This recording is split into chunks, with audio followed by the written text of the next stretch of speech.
সকল বন্ধুদের আমার শিখা কিচেনে ওয়েলকাম। আর আমি আজকে ফুলকপি আলুর ঝোল করব, এমনি পাতলা সিম্পল ঝোল করব।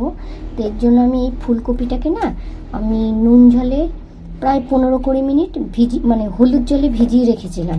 হ্যাঁ, কপিটাকে, কারণ কপিতে দেখবেন পোকা থাকে, তারপরে উষ্ণ গরম জলে রাখলে আরও ভালো হয়। তা আমি এমনি ঠান্ডা জলে রেখেছিলাম। আর এদিকে আলুটাকে আমি শুধু নুন জলে ভিজিয়ে রেখেছিলাম। তারপরে আমি নুন হলুদ মাখিয়ে নিয়েছি ভেজে নেবো বলে। আর এদিকে কপিটাকেও আমি নুন হলুদ মাখিয়ে নিয়েছি। হ্যাঁ, তা এবার চলুন তাহলে আমি কপিগুলোকে আগে ভেজে নিই। আর কড়াটা আমি গ্যাসে বসিয়ে দিয়েছি, সর্ষের তেল দিয়েই করব। আমি আগে সর্ষের তেলটা, আমার কড়াটা গরম হয়ে গেছে, সর্ষের তেল আমি ঢালবো। কড়াটা আমার গরম হয়ে গেছে, আর এবার আমি সর্ষের তেল ঢালছি। হ্যাঁ বন্ধুরা, দেখুন তেলটা আমার পুরো গরম হয়ে গেছে। এবার আমি কপিগুলোকে ভেজে নিচ্ছি।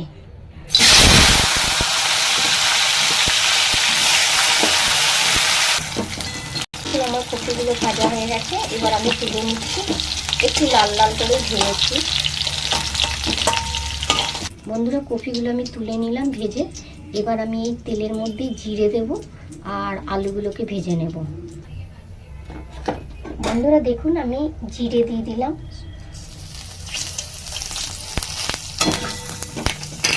এবার আমি আলুগুলো ভেজে নিচ্ছি। বন্ধুরা দেখুন, আমার আলুগুলো ভাজা হয়ে গেল। তা আমি আজকে আলুগুলোকে এখানে তুলবো না, আমি এর মধ্যেই মশলা দেবো। এই বাটা মশলাটার মধ্যে নিয়েছি আমি আদা আর টমেটো, কাঁচা লঙ্কা। হ্যাঁ, এইগুলোই দিয়েছি, এই মশলা আমি দিয়েছি। আর এদিকে দিয়েছি আমি গুঁড়ো মশলা, হচ্ছে ধনে গুঁড়ি, জিরে গুঁড়ি, কাশ্মীরি লঙ্কা গুঁড়ি আর হলুদ। হ্যাঁ, এইগুলো দেবো।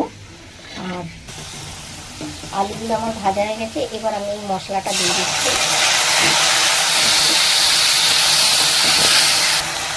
এবারে গুঁড়ো মশলাগুলো দেবো। আমি কপিতে, আলুতে সবেতেই নুন দিচ্ছি। এবার পরিমাণ মতন আমি নুন দিলাম।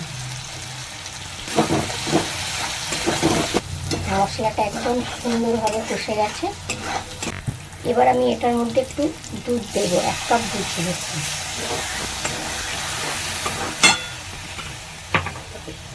আর একটু নাড়াচাড়া করে আমি কফি ভাজাগুলো দিয়ে দেবো এর মধ্যে। এবারে আমি কফিগুলো দিয়ে দিচ্ছি। একটু নাড়াচাড়া করে আমি 2 কাপের মতন জল দেব। ওই দুধের কাপটার যেটা, আমি 1 কাপ দুধ দিয়েছি আর 2 কাপ আমি জল দেব। আর আমি 1 চামচ ঘি দিচ্ছি, বড় চামচের 1 চামচ ঘি দিলাম। বন্ধুরা, এবার আমি চিনি দিয়ে দিচ্ছি।